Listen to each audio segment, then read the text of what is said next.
आनंद गाणं गुणगुणत गाडी चालवत होता. तेव्हा त्याला समोर छोट्याशा गावात बसस्टँडवर एक स्त्री एका छोट्याशा बाळाला घेऊन उभी असलेली दिसली. जेव्हा तो त्या स्त्रीच्या जवळून जाऊ लागला तेव्हा त्याला कळाले की ही तर सारिका आहे. हीच ती सारिका होती. ती कधीकाळी त्याची प्रेमिका होती.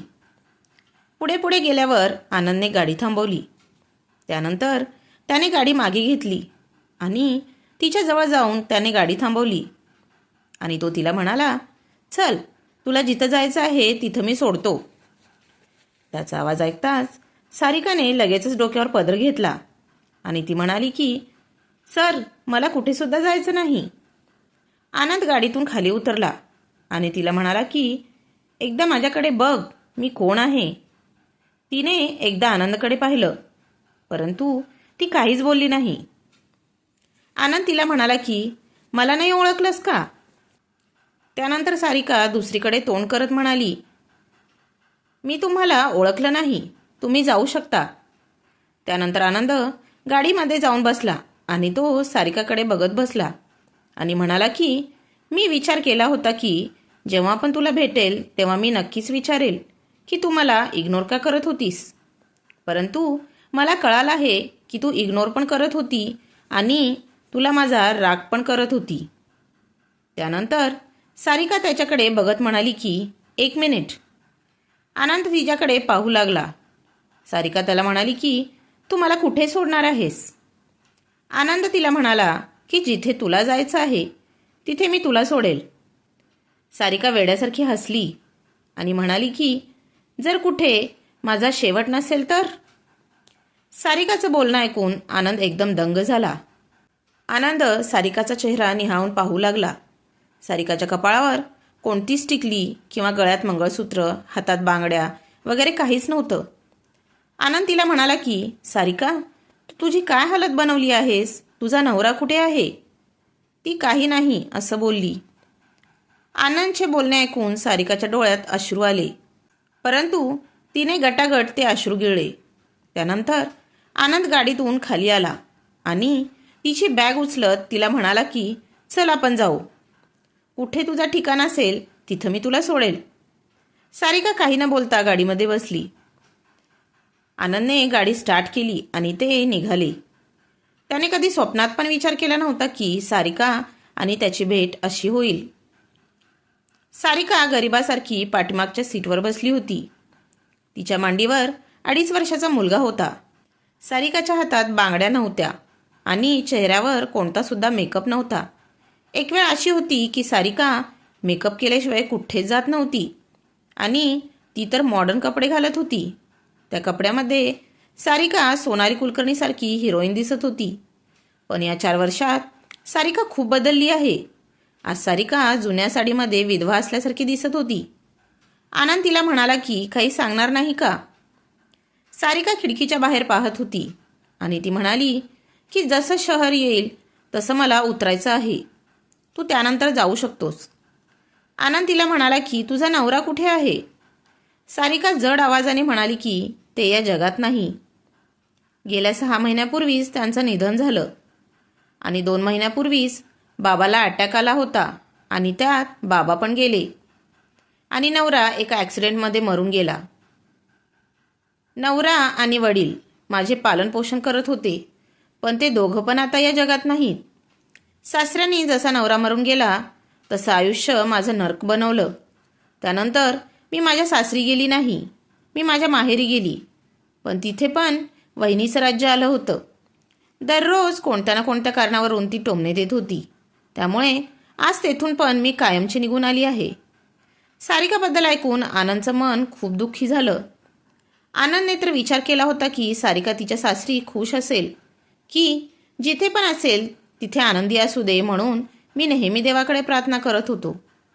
कॉलेजमध्ये असताना दोघे एकमेकांच्या प्रेमात पडले होते. दोघांनी पण एकमेकासोबत खूप स्वप्ने पाहिले होती. पण सारिकाला अचानक काय झाले की नंतर ती आनंदला इग्नोर करू लागली. आनंदला समजत नव्हतं की सारिकाला नेमकं काय झालंय, त्याची चूक काय आहे हेच त्याला समजत नव्हतं. अचानक सारिकाने त्याच्या समोरचे नाते सगळे तोडून टाकले. आनंद सारिकाला म्हणाला की सारिका, मी तुला एक विचारू का? सारिका म्हणाली की काय विचारत आहे? आनंद अडकत म्हणाला की माझ्यासोबत नाराज का होती? सारिका त्याला म्हणाली की ते जाऊ दे, ते आता फार जुने झाले. आनंद तिला म्हणाला की तुझ्यासाठी ही जुनी गोष्ट असेल, पण अजून पण ते घाव माझ्या मनात ताजे आहेत. त्यानंतर माझं आयुष्य एकदम थांबलं आहे. माझ्या डोक्यामध्ये हजारो प्रश्न थैमान घालत असतात. ते मला सुखाने जगू देत नाही. सारिका, मला सांग, अचानक तू माझ्यासोबत बोलणं बंद का केलं? माझी अशी कोणती चूक होती? सारिका म्हणाली की तुझ्या बाबांनी तुझ्यासोबत बोलण्यासाठी मला मनाई केली होती. तुझ्या बाबाने मला तुझी शपथ दिली होती की मी तुझी साथ सोडावी. तुम्ही पैसेवाले माणसं होतात, असं पण तुम्ही आमच्या गरीब माणसासाठी बनलाच नाहीत. आनंदच्या तोंडून कोणताच शब्द बाहेर निघाला नाही. त्याला हे सगळं ऐकून धक्काच बसला होता. जेव्हा आरशामधून आनंद सारिकाकडे पाहिलं, तेव्हा सारिकाची नजर सुद्धा आनंदवर पडली. तेव्हा सारिकाने लगेच तिची नजर खाली केली. आनंद म्हणाला की तू एकदा मला सांगायचं तरी असतं की माझ्या बाबांनी तुला माझ्यासोबत बोलण्यासाठी मनाई केली आहे. सारिका म्हणाली की तू मला कधी विचारलं का की मी तुला इग्नोर का करत आहे? मी मजबूर होतो, पण तुझ्यामध्ये खूप इगो आला होता. आनंद म्हणाला की असं कोणी वागलं तर राग येणारच की. त्यानंतर सारिका त्याला म्हणाली की हो, राग तर येणारच, त्यामुळेच तर तू माझा नंबर ब्लॉक केला होतास. तेव्हा आनंद म्हणाला की काही दिवसासाठी मी तुला ब्लॉक केलं होतं, परंतु नंतर जेव्हा मी तुला अनब्लॉक केलं तेव्हा तुझा मोबाईल लागत नव्हता. सारिका म्हणाली की जाऊ दे, जे झालं ते झालं, आता मला नाही बोलायचं त्या विषयावर. शहर आले आहे, मला बस स्टँडपाशी सोड. आनंदने गाडी थांबवली आणि तो तिला म्हणाला की तू कुठे जाणार आहेस? मी आता जुनी सारिका राहिली नाही. मी आता एक आई झाली आहे. कोणती ना कोणती जागा निवडून मी तिथे माझं आयुष्य मांडेल. आनंद खूप दुःखी झाला. तो तिला म्हणाला की तू माझ्याविषयी काही जाणून घेणार नाही का? मी सध्या काय करत असेल, मी लग्न केलं का नाही? सारिका आनंदला म्हणाली की ज्या रस्त्यावर आपल्याला जायचंच नाही तेथील पत्ता विचारून काय फायदा नाही. जेव्हा आनंदनी सारिकाकडे पाहिलं तेव्हा त्याची नजर सारिकाच्या पदराकडे गेली. सारिकाचा पदर फाटलेला होता. सारिकाने जेव्हा पाहिलं की आनंदची नजर तिच्या फाटलेल्या पदराकडे आहे, तिने लगेच पदर झाकून घेतला. ते पाहून आनंदचं मन खूप दुःखी झालं. तो विषय बदलत म्हणाला की मी अजून लग्न केलं नाही. हे ऐकल्यानंतर सारिकाला माहीत नाही, परंतु तिला मनातून खूप आनंद झाला होता. परंतु तिने तिच्या चेहऱ्यावर काहीच दिसू दिलं नाही. ती आनंदला म्हणाली की गाडी थोडे पुढे घेऊन जा आणि मला तिथेच उतरायचं आहे. सारिका, तुला एक बोलू का? ती म्हणाली काय? आनंद भरल्या डोळ्यांनी तिला म्हणाला की मी आज पण तुझ्यावर तेवढेच प्रेम करत आहे. मला माहीत होतं तुझं लग्न झालं आहे, तरी पण काय माहीत मी तुझी वाट पाहत होतो. आज पण बघ, तू अनोळख्या ठिकाणी जाणार होती तेव्हा मी तुला भेटलो.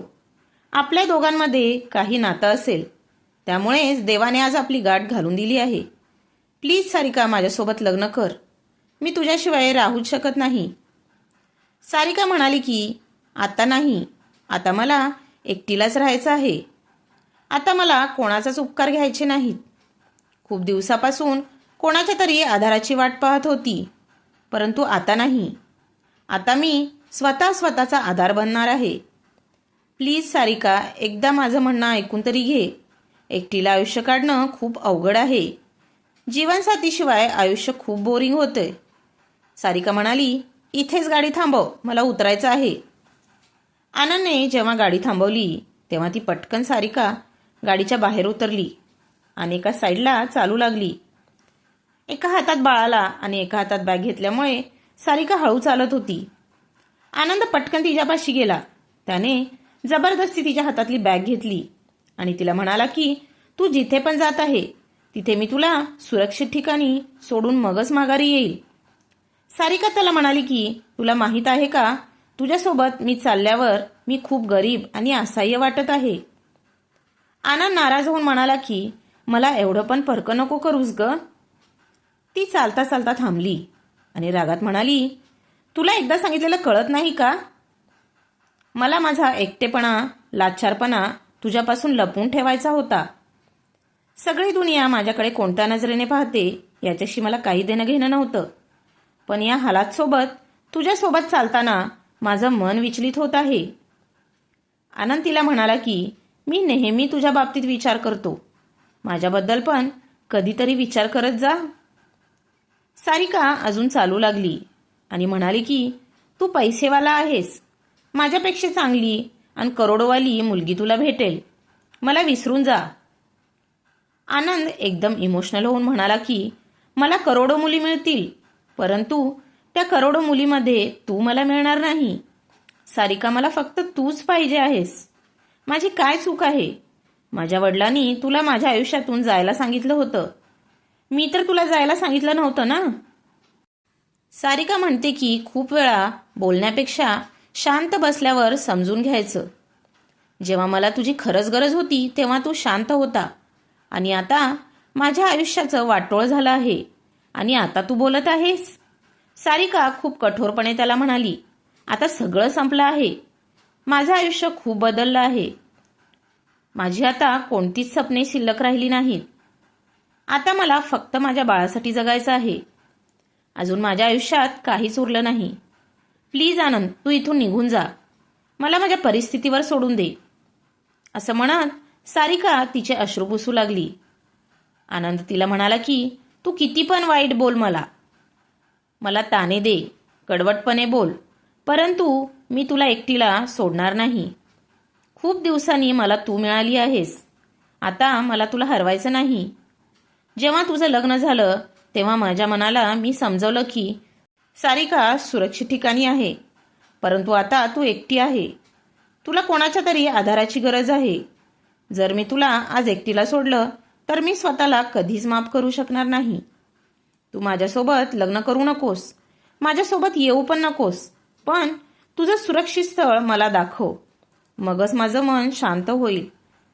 सारिकापाशी खरंच तिच्या राहण्याचा कोणताच ठिकाणा नव्हता. हे ती जेव्हा माहेर सोडत होती तेव्हा तिने विचार केला होता की शहरामध्ये जाऊन आपण एखाद्या मंदिरामध्ये आसरा घेणार. नंतर लोकांच्या घरी जाऊन काम करून ती आपल्या बाळाला सांभाळणार होती. परंतु अचानकच आनंद मिळाल्यामुळे तिचं मन विचलित झालं होतं. तिचं आयुष्य ती एकटीच लढणार होती. ती खूप स्वाभिमानी मुलगी होती. तिला वाटत होतं की आनंद तिच्यावर दया दाखवत आहे. सारिकाच्या कडेवर बसलेला मुलगा तिला म्हणाला की आई, मला भूक लागली आहे. बाळाला भूक लागली आहे हे पाहून सारिका त्याला चहाच्या टपरीवर घेऊन गेली. त्यानंतर तिने 10 रुपयाचा चहा आणि 5 रुपयाचा बिस्किटचा पुडा घेतला. आनंदने सोनालीकडे पाहिलं तर तिच्याकडे 10 रुपयाच्या 2-3 नोटा आणि काही शिक्के एवढेच होते.